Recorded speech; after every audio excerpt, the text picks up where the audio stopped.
ప్రియమైన మిత్రులారా, జీవితానికి ఓ అద్భుత మార్గదర్శకత్వం ఇచ్చే కథతో మీ ముందుకు వచ్చాము. నిజమైన దానం అంటే ఏమిటి? శాశ్వత పుణ్యం దక్కాలంటే ఏం చేయాలి? అనే అతి ముఖ్యమైన ప్రశ్నలకు నీలకంఠుడే స్వయంగా ఇచ్చిన జవాబే ఈ కథలో ఉంది. ఇది కథ కాదు, మన జీవితం మార్చే జ్ఞానగంధర్వం. ఈ కథలోని సందేశం మనకు ఒక గొప్ప బోధన ఇస్తుంది: జీవితం ఎలా బ్రతకాలో, పుణ్యం ఎలా సంపాదించాలో. కాబట్టి ఒక్క క్షణం కూడా మిస్ కాకుండా చివరి వరకు ఈ కథను వినండి. మీ మనస్సును తాకకమానదు. స్నేహితులారా, ఇప్పుడు అసలు కథను ప్రారంభిద్దాం.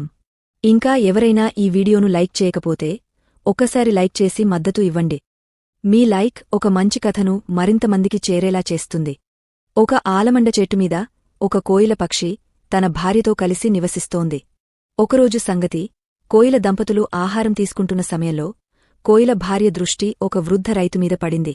ఆ రైతు ఒక చెట్టు కింద కూర్చుని భోజనం చేయబోతున్నాడు. అప్పుడే అక్కడికి ఒక ఆకలితో అలమటిస్తున్న బిచ్చగాడు వచ్చి ఆ వృద్ధ రైతును ఏదైనా ఆహారం ఇవ్వమని అడిగాడు. ఆ వృద్ధ రైతు తన ఆకలిని అణుచుకుని తన ఆహారం మొత్తం ఆ బిచ్చగాడికి ఇచ్చేశాడు. ఇది చూసిన కోయిల భార్య తన భర్తతో అంది: ఓ ప్రియతమా, ఆ వృద్ధ రైతు తన ఆకలిని మరిచి తన ఆహారం ఆ బిచ్చగాడికి ఎందుకు ఇచ్చాడు అని.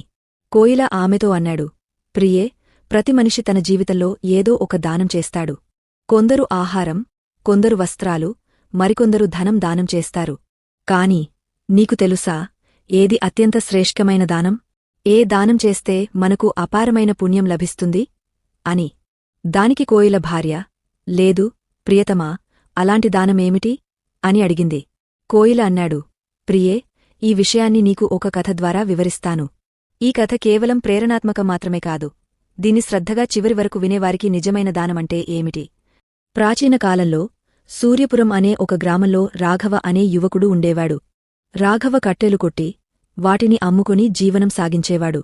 అతను తన భార్య లక్ష్మితో కలిసి సాధారణ జీవితం గడిపేవాడు.